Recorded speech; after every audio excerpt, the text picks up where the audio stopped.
Guys మనకి ఇక్కడ postal GDS రిక్రూట్మెంట్కి సంబంధించి ఇంకా మనకి 4 డేస్లో అప్లికేషన్ ప్రాసెస్ అనేది కంప్లీట్ అయితే కాబోతుంది.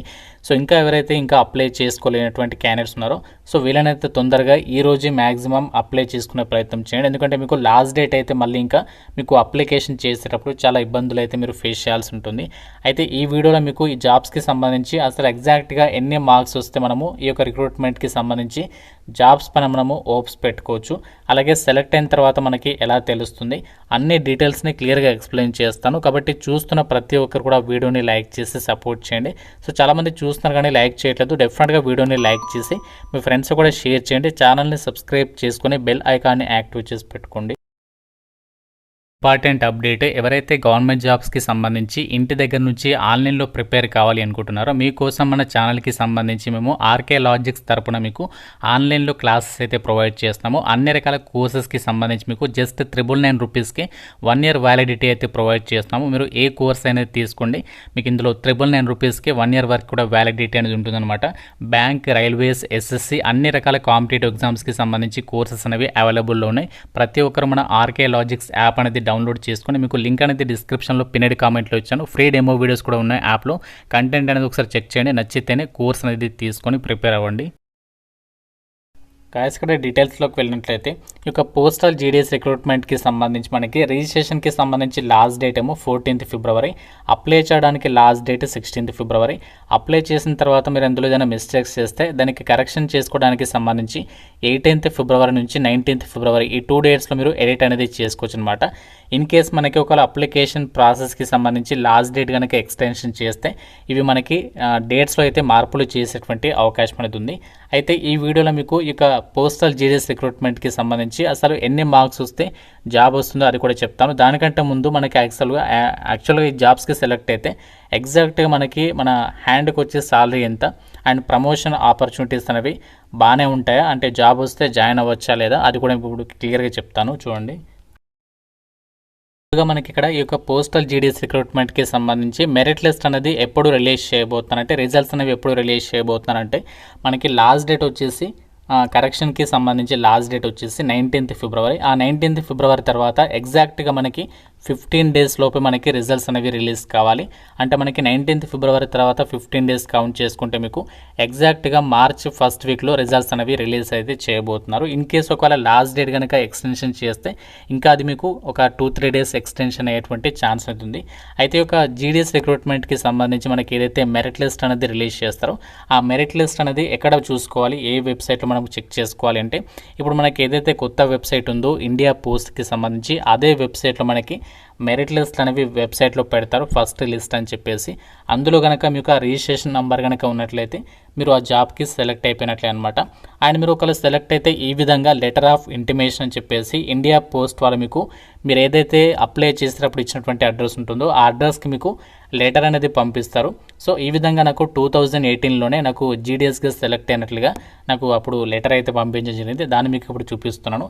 సో ఈ విధంగా మీకు లెటర్ ఆఫ్ ఇంటిమేషన్ అని చెప్పేసి సెలెక్ట్ అయితే మీకు ఇక జీడీఎస్కి సంబంధించి ఈ విధంగా లెటర్ అనేది వస్తుంది. అంతేకాకుండా మీరు సెలెక్ట్ అయినట్లు ఇంకోటి ఏంటి అంటే మీకు SMS కూడా రావడం జరుగుతుంది. ఏదైతే మీరు మొబైల్ నెంబర్ ఇస్తారో అప్లై చేసేటప్పుడు ఆ రిజిస్టర్ చేసుకున్నటువంటి మొబైల్ నెంబర్కి ఈ విధంగా DOP అంటే department of postal congratulates you అని చెప్పేసి ఇక్కడ మీకు రిజిస్ట్రేషన్ నెంబర్తో పాటు ఇక్కడ for being provisionally selected for the post of GDS ఏ పోస్ట్కి సెలెక్ట్ అయితే ఆ పోస్ట్ నేమ్ చూపిస్తుంది.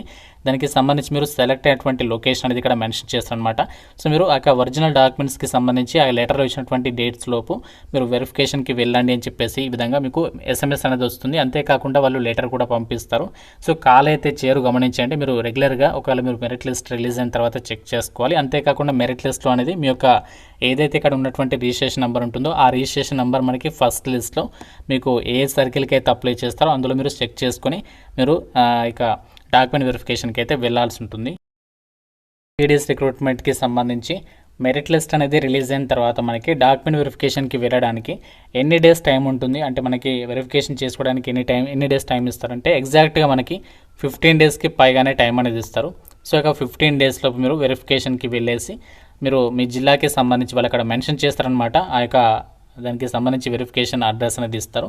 ఆ అడ్రస్కి మీరు వెళ్ళేసి అక్కడ మీరు ఒరిజినల్ డాక్యుమెంట్స్ అన్ని కూడా పట్టుకొని జిరాక్స్ సెట్స్ 2 అన్ని కూడా పట్టుకొని అక్కడికి వెళ్ళేసి సబ్మిట్ చేయాల్సి ఉంటుంది అనమాట. సబ్మిట్ అయిన తర్వాత వాళ్ళు మీకు ఫర్దర్ ప్రాసెస్ అంతా కూడా చెప్తారు.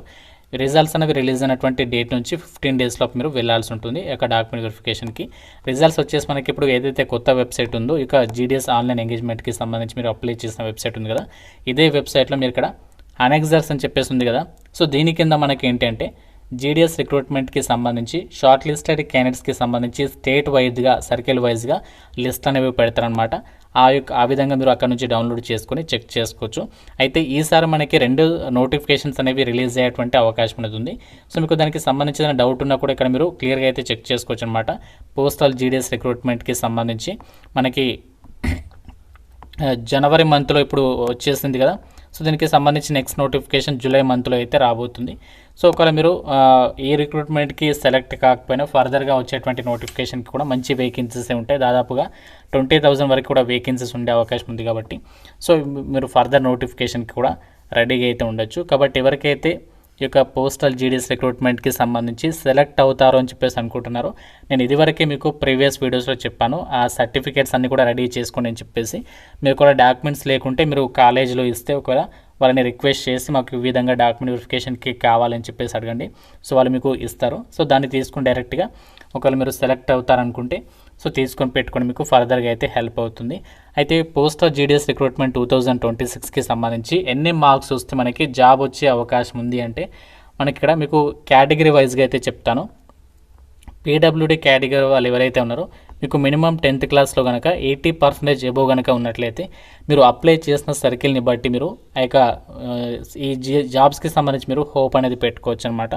నెక్స్ట్ ఇంకా మనకి జనరల్ క్యాండిడేట్స్ అలాగే ఈడబ్ల్యూఎస్ వాళ్ళు ఎవరైతే ఉన్నారో సో మీకు మాత్రం మినిమం 10% ఆఫ్ మనకి 10 పాయింట్స్ సో 10 పాయింట్స్ ఎవరికైతే ఉంటాయో 10 పాయింట్స్ కానీ 100%. సో 10 పాయింట్స్ ఎవరికైతే ఉంటాయో సో వాళ్ళు జనరల్ కేటగిరీ కానీ ఈడబ్ల్యూఎస్ వాళ్ళు కానీ మీరు అప్లై చేసే సర్కిల్ని బట్టి హోప్ అనేది పెట్టుకోవచ్చు. మీరు ఏ సర్కిల్కి అప్లై చేస్తున్నది నాకు తెలియదు కదా కాబట్టి మీకు చెప్తున్నాను. సో వాళ్ళు ఆ యొక్క పర్సంటేజ్ ఆఫ్ మార్క్స్ ఉన్న వాళ్ళు హోప్ పెట్టుకోవచ్చు. నెక్స్ట్ ఇంకా మనకి ఓబీసీ కేటగిరీ వాళ్ళు. సో ఓబీసీ కేటగిరీ వాళ్ళు కూడా అన్ యావరేజ్గా మనకి 10 పాయింట్స్ లేదా 100%, లేకుంటే మీకు లక్ కనుక బాగుంటే 9.8 9.5 ఉన్న వాళ్ళకు కూడా జాబ్ వచ్చే అవకాశం ఉంది. అది మీరు ఏ సర్కిల్ని అప్లై చేస్తారనేది దాన్ని బట్టి డిసైడ్ అయి ఉంటుంది. ఎస్సీ ఎస్టీ వాళ్ళు కూడా సేమ్ మనకి దాదాపుగా మనకి 9.5 నుంచి 10 పాయింట్స్ మధ్యలో ఉన్నటువంటి వాళ్ళు ఈ యొక్క రిక్రూట్మెంట్కి సంబంధించి మీరు హోప్ పెట్టుకోవచ్చు. ఇదే మనకి కట్ ఆఫ్కి సంబంధించి 2026 పోస్టల్ జీడిఎస్ కట్ ఆఫ్ కూడా ఇదే అనమాట. సో మీకు రిజల్ట్స్ అనేవి రిలీజ్ అయిన తర్వాత కూడా మీకు క్లారిటీ అనేది వస్తుంది. సో ఇంకా ఎవరైతే అప్లై చేసుకోలేదో మీరు రిజిస్ట్రేషన్ అనేది చేసేసుకొని ఇంకా అప్లై చేయని వాళ్ళు అప్లికేషన్ అనేది సబ్మిట్ చేసుకొని ప్రింట్అవుట్ అనేది తీసుకొని రెడీగా అయితే పెట్టుకోండి. నేను ఆల్రెడీ చెప్పాను, ఇంకా ఎవరైతే అప్లై చేయని ఉన్నారో సో మీరు అప్లై చేసేటప్పుడు మాత్రం ఎక్కువ ప్రిఫరెన్సెస్ ఇవ్వడానికి ట్రై చేయండి. అంటే ఎక్కువగా వేకెన్సీస్ అనేవి ఏ డివిజన్లో ఉన్నాయో ఆ డివిజన్ని మీరు టార్గెట్ చేసి అప్లికేషన్స్ పెట్టుకునే ప్రయత్నం చేయండి. ఇంకోటి మీకు చెప్పాల్సింది ఏంటంటే ఇప్పుడు మీకు ఆ ప్రమోషన్ ఆపర్చునిటీస్ ఎలా ఉంటాయి అండ్ ఫ్యూచర్లో మనకి ఈ యొక్క జీడిఎస్ జాబ్ అనేది బెస్ట్ అయినా కాదా అది కూడా మీకు క్లియర్గా చెప్తాను చూడండి. ఒక జీడిఎస్ జాబ్స్కి సంబంధించి సెలెక్ట్ అయినట్లయితే మీకు ప్రమోషన్ ఆపర్చునిటీస్ ఎలా ఉంటాయంటే మీరు జాబ్లో జాయిన్ అయిన తర్వాత ఎగ్జాక్ట్గా మీరు 3 years సర్వీస్ అనేది కంప్లీట్ చేసుకున్న తర్వాత ఒకవేళ మీరు అక్కడ పోస్టల్ డిపార్ట్మెంట్ వాళ్ళు డిపార్ట్మెంటల్ ఎగ్జామ్స్ పెడితే అప్పుడు మీకు ఎంటీఎస్గా ప్రమోషన్ పొందడానికి వాళ్ళు డిపార్ట్మెంటల్ ఎగ్జామ్స్ పెడతారు. అందులో మీరు మంచి స్కోర్ సాధిస్తే ఎంటీఎస్గా జాబ్ అనేది పొందొచ్చు. ప్రజెంట్ ఎంటీఎస్ ఉద్యోగాలకి 35,000కి పైగానే సాలరీ ఉంది. ఇది సెంట్రల్ గవర్నమెంట్ జాబ్ అనమాట. ఇది ప్రమోషన్ పొందొచ్చు అనమాట ఈ యొక్క జీడిఎస్గా కానీ మీరు జాయిన్ అయినట్లయితే.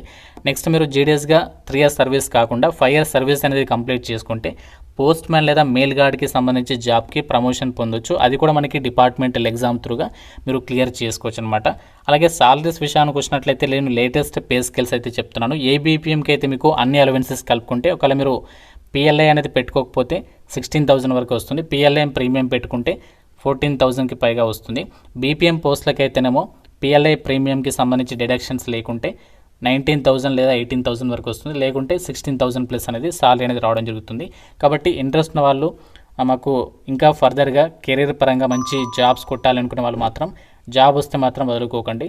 ఇంకా మీకు జీడిఎస్ రిక్రూట్మెంట్కి సంబంధించి ఏదైనా డౌట్ ఉన్నా నాకు కామెంట్లో అయితే అడగండి. ప్రతి ఒక్కరు కూడా లైక్ చేసి ఒక వీడియోని మీ ఫ్రెండ్స్తో అయితే డెఫినెట్గా షేర్ చేయండి. ఛానల్ని సబ్స్క్రైబ్ చేసుకోండి. Thank you so much guys.